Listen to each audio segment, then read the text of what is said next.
السلام علیکم ناظرین، امید ہے آپ سب خیریت سے ہوں گے۔ پچھلی ویڈیو میں ہم نے ناف بٹھانے کا طریقہ بتایا تھا کہ ناف کس طرح بٹھائی جاتی ہے اور کس طرح اس کو چیک کیا جاتا ہے، تو کافی لوگوں نے اس کو پسند کیا۔ کچھ لوگوں نے سوالات کیے کہ ہم نے دیکھا ہے کہ کوئی لوگ دھاگے سے ناپتے ہیں اور کوئی جو ہے زمین پہ لٹانے کے بعد جو پیر کی ایڑی ہوتی ہے تو اس پہ ضرب مارتے ہیں تو اس سے ناف چڑھ جاتی ہے۔ تو یہ کچھ چیزیں ہمیں سمجھ میں نہیں آئیں۔ دیکھیں ناظرین، سب سے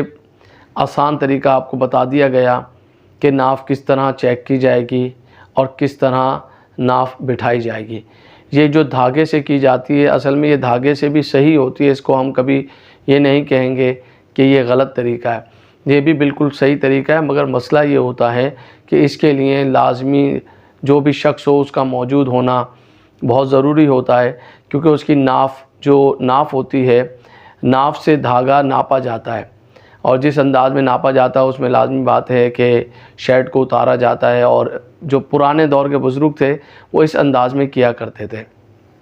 تو بہت ساری چیزیں جو میں ویڈیو میں بیان نہیں کر سکتا، مگر یہ کہ دھاگے سے بھی لوگ ناف چڑھاتے ہیں اور یہ بھی کوئی ناجائز طریقہ نہیں، جائز طریقہ ہے۔ دوسرے ہے کہ جیسے کسی کو لٹا دیتے ہیں اور لٹانے کے بعد اس کا پیر 3 انچ 4 انچ اٹھاتے ہیں انگوٹھے سے پکڑ کے اور ایڑی پہ زور سے ضرب لگاتے ہیں، ٹھیک ہے، اس سے بھی ناف چڑھتی ہے، بالکل صحیح چڑھتی ہے اور یہ طریقہ کار بھی صحیح ہے۔ مگر اس میں یہ ہوتا ہے نا کہ اب مثال ہے، کوئی خاتون ہے اور ان کی ناف اتر گئی ہے۔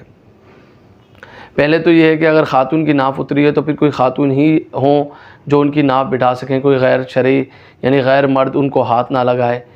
تو یہ ذرا سا کنفیوژن پیدا کرتی ہے۔ تو اس وجہ سے ہم نے ناف کا جو سب سے آسان طریقہ تھا وہ ہم نے آپ کو بیان کر دیا کہ اس طرح آپ ناف کو چیک کریں کہ اتری ہوئی اور اس طرح آپ چڑھائیں تو انشاءاللہ تعالیٰ آپ کو بہت فوائد حاصل ہوں گے۔ تو اب اس چیز کو آپ لوگ سمجھ لیجئے۔ اور دوسرے کہ سوال کیا گیا کہ ہم نے ناف بٹھانے کی کوشش کی تو ہماری جو فنگرز ہیں یہ برابر نہیں آ رہی، تو میں نے عرض کی تھی یہ ویڈیو بھی صرف اس مقصد کے لیے بنایا جا رہا ہے، جو کانٹیکٹ کے لیے کہا گیا ہے، آپ واٹس ایپ پہ پراپر اپنا نام، اپنی والدہ کا نام مجھے بھیج دیجئے، ہم اسے چیک کر لیں گے اور اس کے بعد جو بھی آپ کا سوال ہے کہ آپ کی انگلیاں کیوں نہیں بیٹھ رہی، کیا مسئلہ آ رہا ہے، اس کا ہم انشاءاللہ آپ کو پراپر جواب بھی دیں گے۔ اور یہ جو دھاگے والا طریقہ کار ہے، کوئی شخص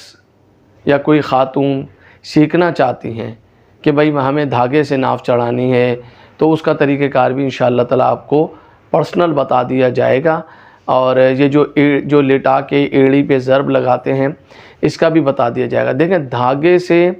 عموماً لوگ کیا کرتے ہیں، عموماً لیفٹ اور رائٹ یعنی سیدھا الٹا ناف کو چیک کرتے ہیں کہ بھائی یہ سیدھی اتری ہوئی ہے، یہ الٹی اتری ہوئی ہے، اسی طریقے سے اس کی ناف چڑھائی جاتی ہے، ضرب لگائی جاتی ہے۔ تو وہ طریقہ ہے پرانا،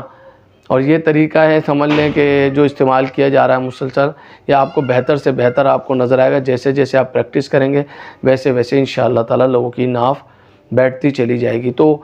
جو بھی مسائل، جو بھی پریشانیاں ہیں، آپ پرسنل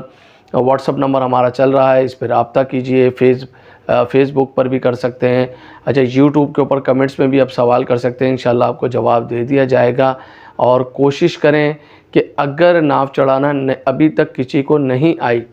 تو وہ ہمارے واٹس ایپ پہ ہم سے رابطہ کرے، انشاءاللہ واٹس ایپ پہ آپ کو طریقہ کار پراپر بتا دیا جائے گا اور آپ کو سکھایا بھی جائے گا انشاءاللہ۔